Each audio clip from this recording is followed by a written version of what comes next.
Assalamualaikum warahmatullahi wabarakatuh. Perkenalkan, nama saya Nili Melia dengan NIM 220347, Prodi Manajemen, kelas RA1 semester 4.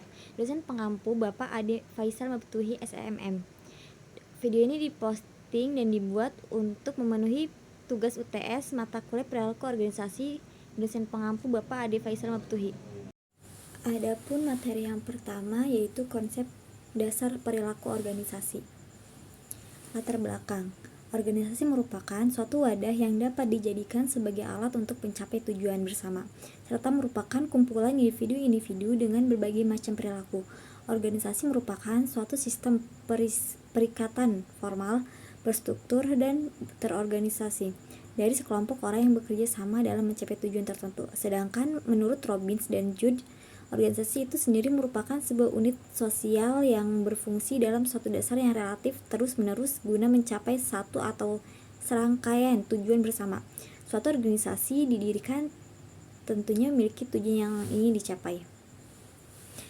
Sebagai alat administrasi, organisasi dapat ditinjau dari dua sudut, yaitu satu, sebagai wadah di mana kegiatan manajemen dia lakukan. Organisasi adalah tempat di mana kegiatan manajemen dijalankan bersifat statis.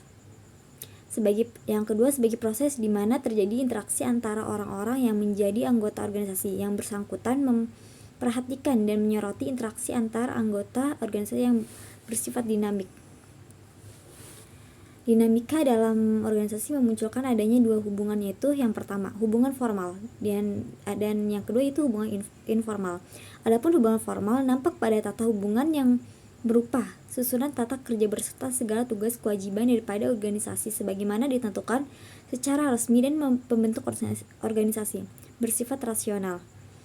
Adapun hubungan informal nampak pada tingkah laku dan tindakan masing-masing peserta anggota dalam hubungan pribadi mereka, baik antara atasan dengan bawahan maupun hubungan pribadi antar bawahan, bersifat intrasional dan emosional yang erat berhubungan dengan perasaan, keinginan, serta hasrat setiap individu.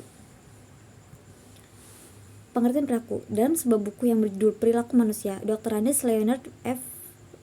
mengungkapkan perilaku adalah sebuah gerakan yang dapat diamati dari luar, serta orang berjalan, naik sepeda, dan mengendarai motor atau mobil. Untuk aktivitas ini, mereka harus berbuat sesuatu.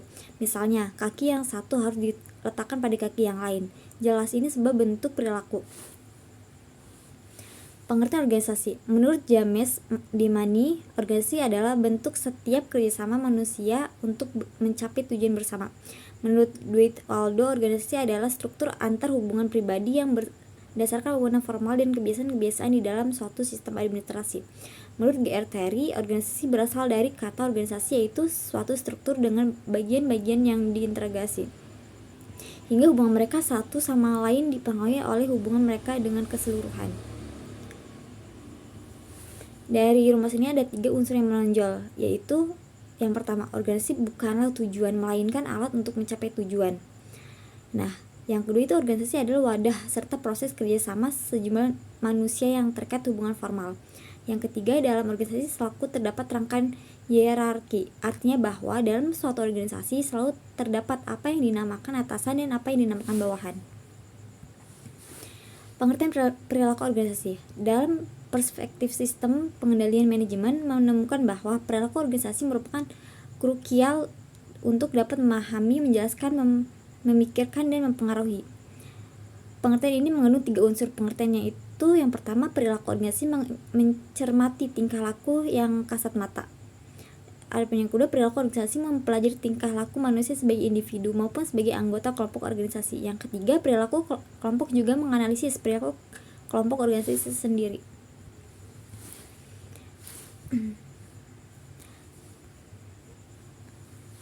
Kepribadian dalam perilaku organisasi. Kepribadian seorang individu merupakan suatu kelompok ciri yang relatif stabil, faktor yang diwarisi, dan faktor sosial, kultur, dan lingkungan.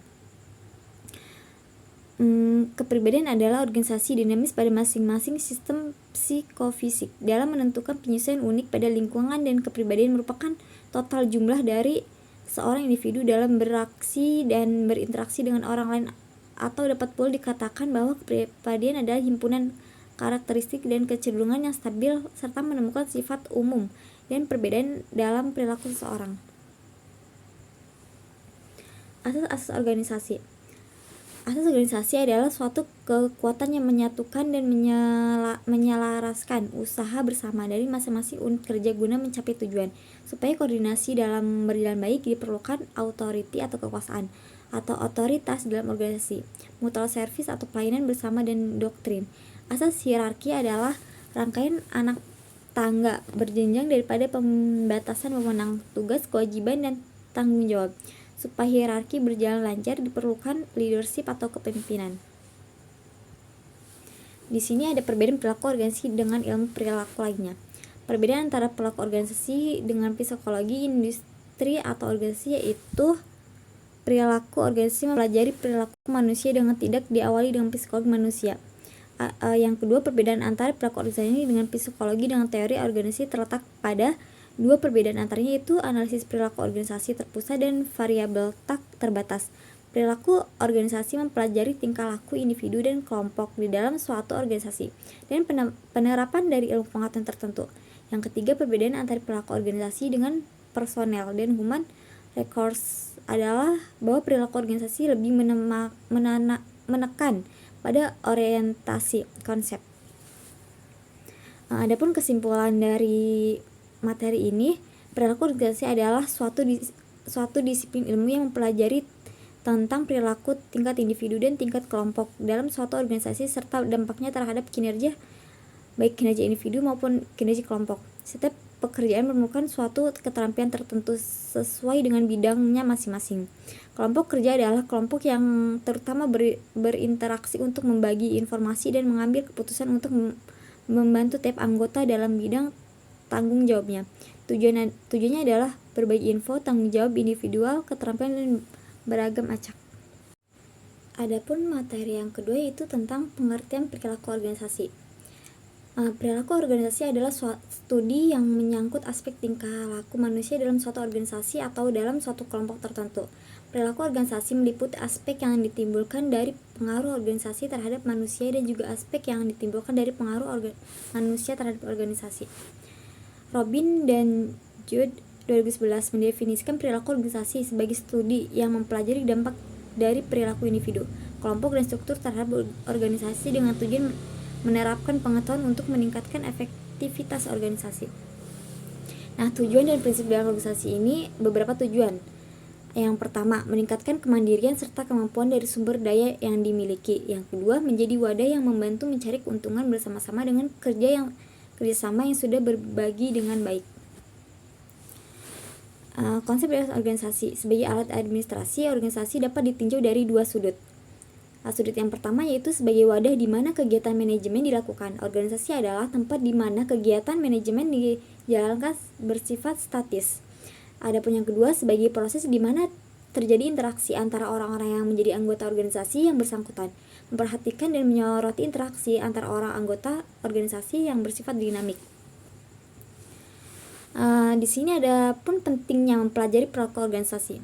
Yang pertama, dengan mengetahui perilaku manusia baik secara individu maupun kelompok di dalam organisasi akan membantu pemimpin organisasi untuk menempatkan orang tersebut pada jabatan atau bagian pekerjaan yang sesuai dengan kepribadian dan keahliannya. Adapun yang kedua, dengan mengetahui perilaku manusia, pimpinan lebih mudah menentukan motivasi apa yang paling tepat bagi bawahannya agar semangat kerjanya meningkat. 3. Dengan mengetahui perilaku manusia dalam organisasi dapat membantu pimpinan dalam menggerakkan dan mengarahkan bawahannya untuk melaksanakan tugasnya dan mencapai tugas yang diinginkan. Dan keempat, dengan mengetahui perilaku manusia dalam organisasi dapat membantu pimpinan dalam mengintegrasikan bawahannya untuk melaksanakan tugasnya untuk mencapai tujuan organisasi. Di sini ada model perilaku organisasi. Yang pertama, model otokratik.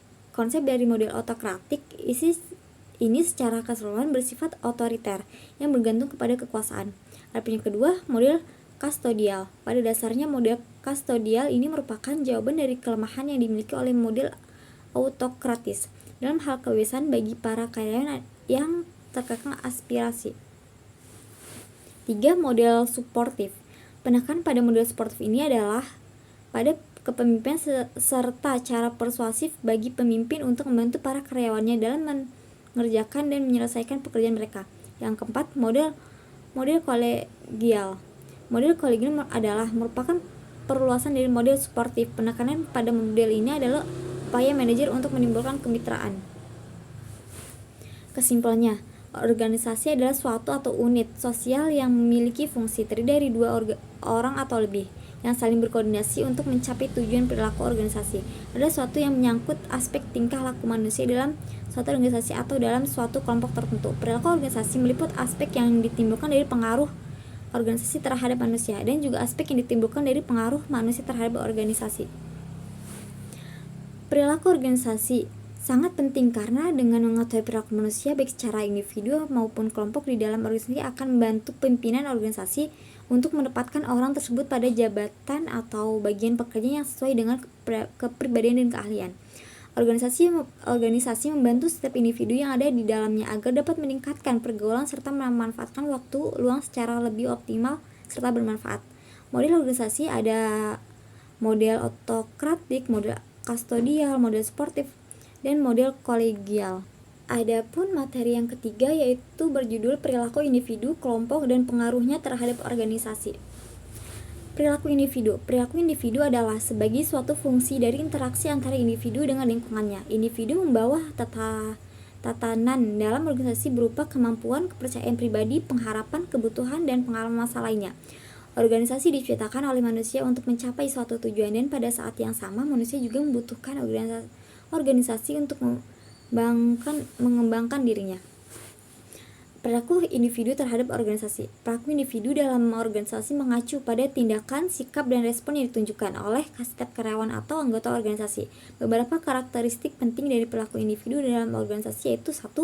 Kepribadian, persepsi, sikap, pembelajaran, dan motivasi. Konsep perilaku individu dalam kelompok. Konsep persepsi.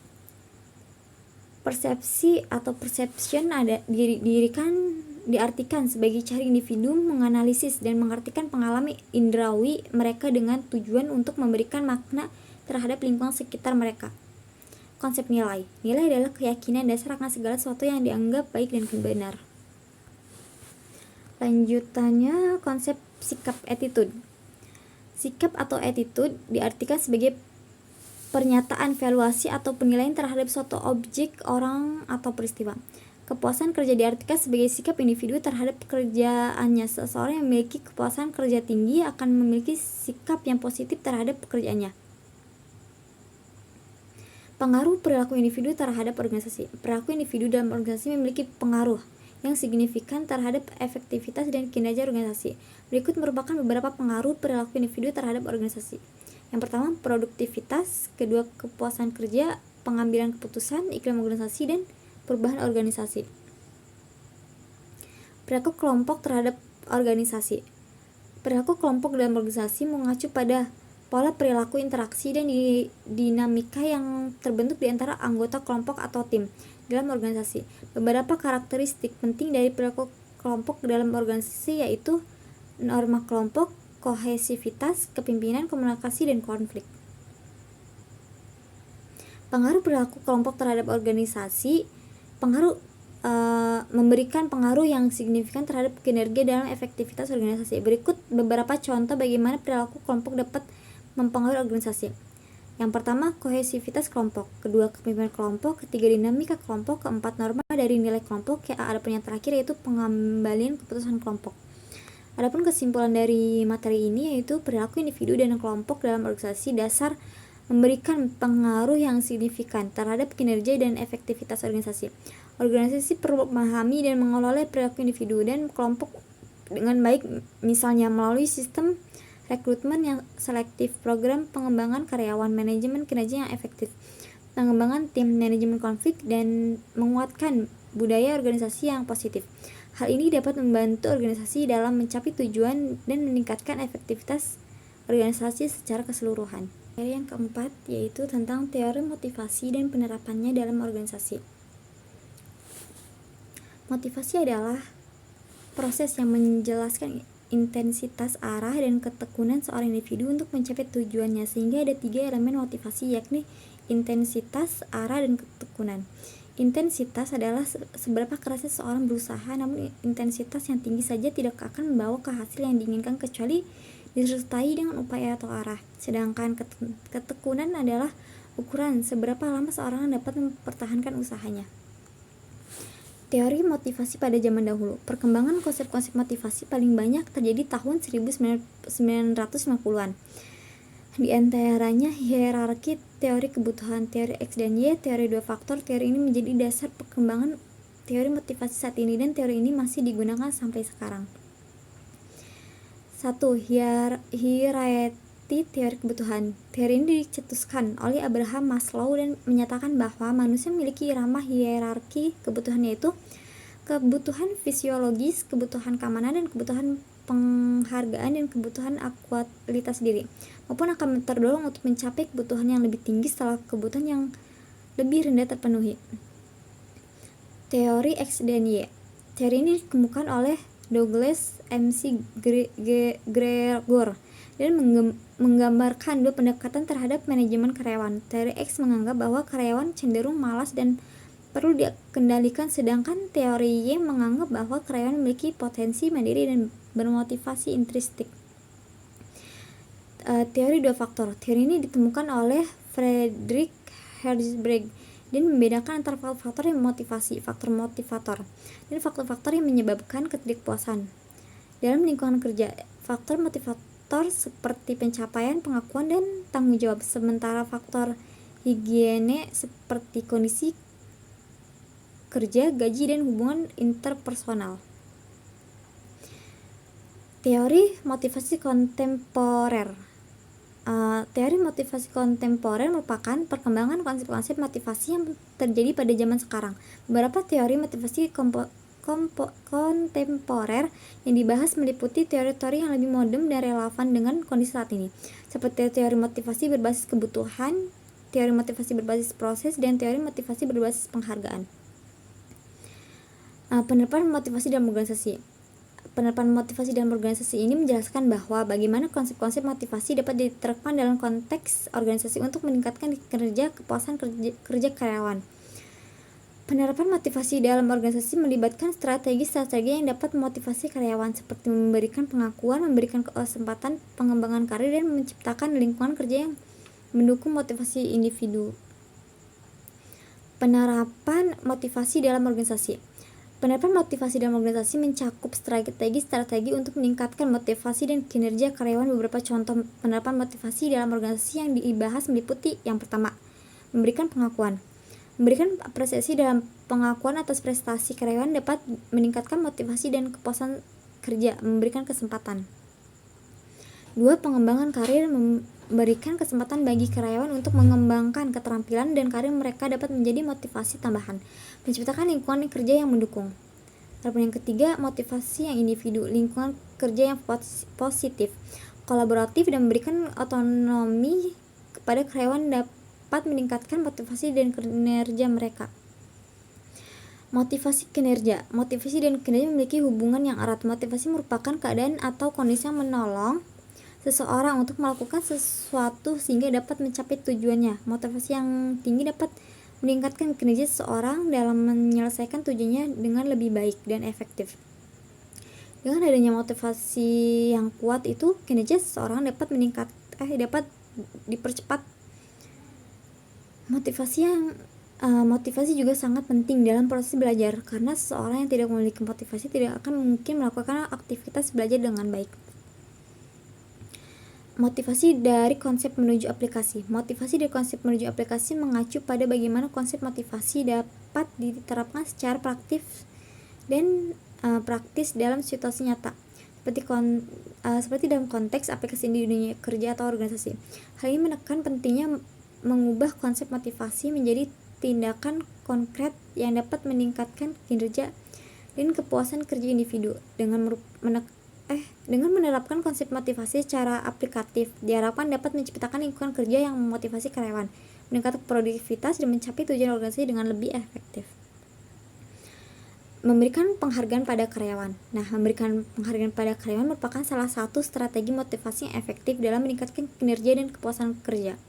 Penghargaan dapat berupa pengakuan atas prestasi kerja karyawan, baik dalam bentuk ucapan terima kasih secara pribadi maupun program formal yang diumumkan secara luas.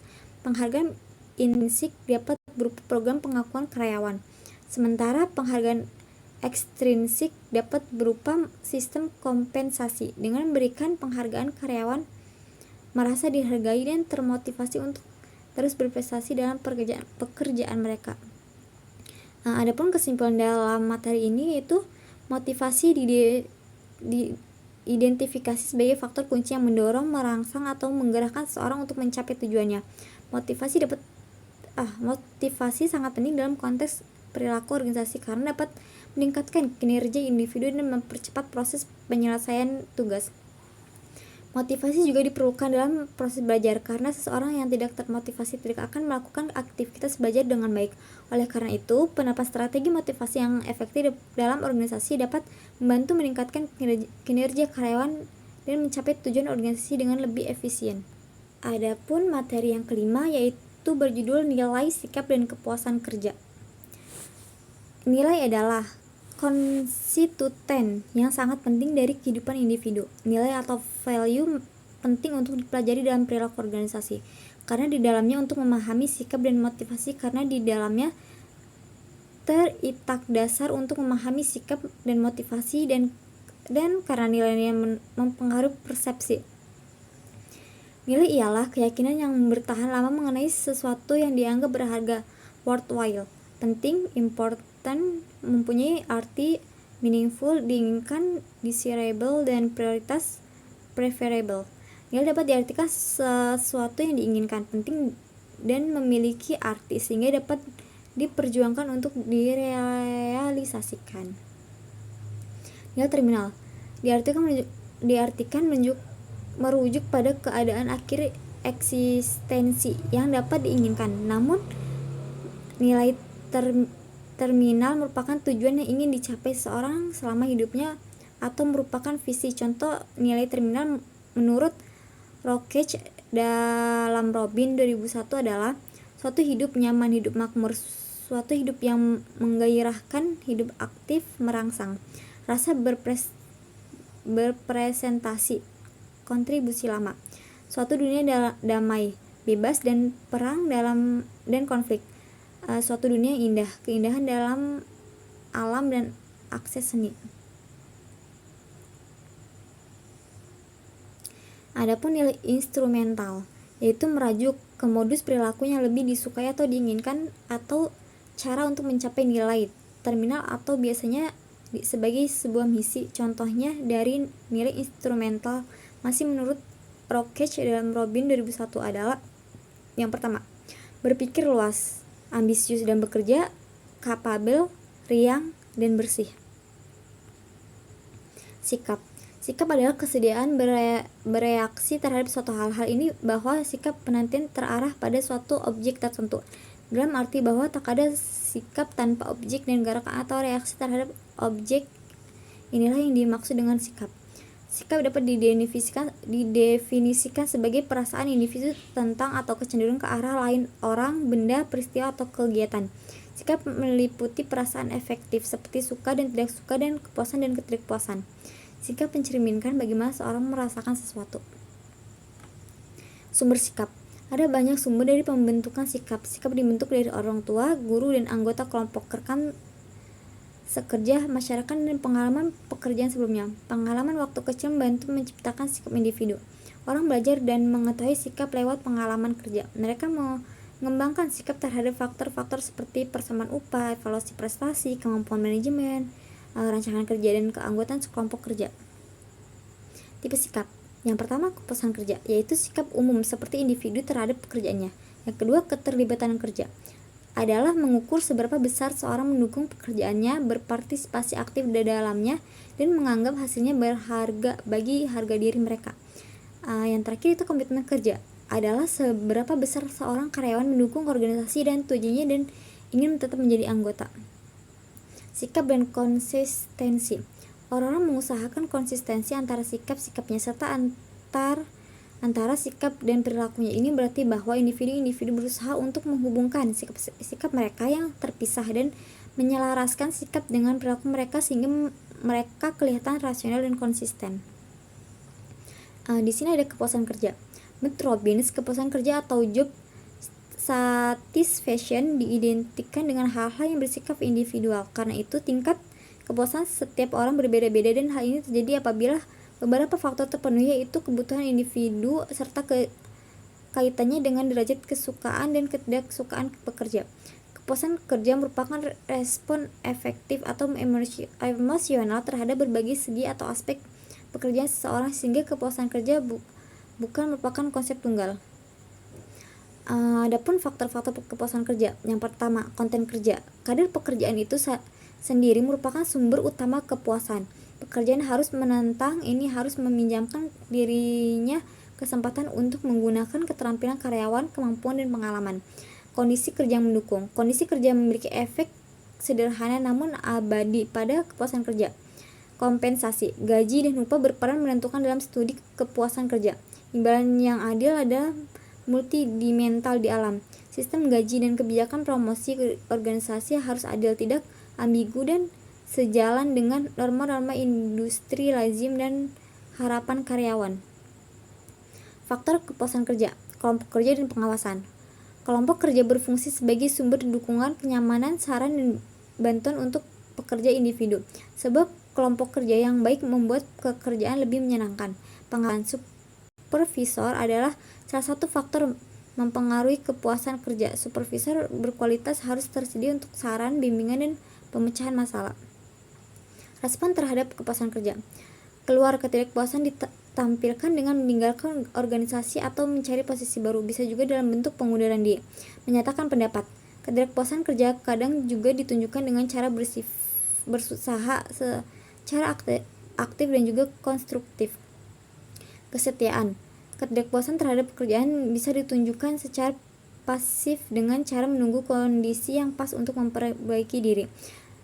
Mengabaikan. Kadang kala karyawan membiarkan ketidakpuasan dengan membiarkan saja sehingga semakin buruk. Adapun kesimpulan dari materi ini yaitu nilai sikap dan perilaku yang saling terkait satu sama lain. Semua faktor ini menentukan kepribadian seorang individu. Nilai mewakili individu standar, iman, cita-cita, atau bahkan acara kegiatan. Ketika kita mengatakan bahwa individu harus setia kepada organisasi satu berfungsi adalah ekspresi dan individu standar, iman atau yang ideal yang membawa dengan dia sebagai bagian dan kepribadian. Adapun materi yang terakhir yaitu membangun kerja tim yang efektif. Kerja sama biasanya dilakukan atas dasar tujuan yang sama, yaitu tujuan yang hendak dicapai. Dalam suatu organisasi sangat diperlukan adanya suatu kerja sama kelompok, teamwork. Kerja semua penggerak suatu organisasi adalah manusia, bukan mesin, komputer, atau yang lainnya. Dan secara psikologis, manusia terbagi dalam 3 sifat, yaitu manusia sebagai insan individual, manusia sebagai insan sosial, dan manusia sebagai insan berkebutuhan. Definisi tim. Menurut Sherif, mengutip dari Ingram, adalah sebuah unit sosial yang terdiri dari sejumlah individu yang memiliki peran masing-masing serta saling berhubungan satu sama lain dan memiliki seperangkat nilai-nilai atau norma-norma mereka sendiri. Definisi kerja sama tim. Kerja sama tim adalah suatu kemampuan untuk bekerja bersama dalam menuju visi dan misi bersama. Dengan kata lain, kerjasama tim merupakan suatu kemampuan yang kuat dalam mengarahkan dan mendorong para individu dalam menuju dan meraih tujuan organisasi secara bersama-sama. Efektif dalam membangun tim. Hubungan interaksional atau yang sering disebut hubungan antar manusia, human relation, yang dilandasi kecintaan kepada sesama akan menghasilkan hubungan manusia mutualisme yang tidak dapat digantikan oleh motif apapun. Adapun kejujuran merupakan tali pengikat organisasi yang paling kuat. Ada juga dalam membangun hubungan yang terpenting adalah sikap saling menghargai, yang selanjutnya dapat meletakkan landasan bagi suatu hubungan yang baik. Hubungan yang baik tersebut akan berkembang ke arah kepercayaan. Tanpa kepercayaan, tim tidak akan berkembang maksimal. Hal ini merupakan masalah sentral hubungan antar manusia baik di dalam maupun di luar organisasi. Tanpa rasa percaya tidak akan bisa memimpin, mempertimbangkan cara pandang alternatif, dan memanfaatkan keahlian serta kemampuan orang lain. Ada 3 kriteria utama dalam menentukan keefektifan sebuah tim kerja, yaitu hasil kerja tim, yaitu penilaian kinerja yang dihasilkan secara kualitas maupun kuantitas. Kepuasan, yaitu kepuasan yang didapat oleh masing-masing anggota tim dengan kerja tim sehingga bekerja lagi dalam tim yang sama. Yang ketiga, belajar, yaitu anggota tim dapat pembelajaran yang bermanfaat dari tim kerja tersebut. Langkah-langkah membangun kerjasama tim yang efektif. 1. Membangun kepercayaan dan saling menghormati di dalam sebuah tim. Yang kedua, mengatur ekspektasi bersama. Ketiga, pimpinan tim dapat memfasilitasi komunikasi di antara anggota tim.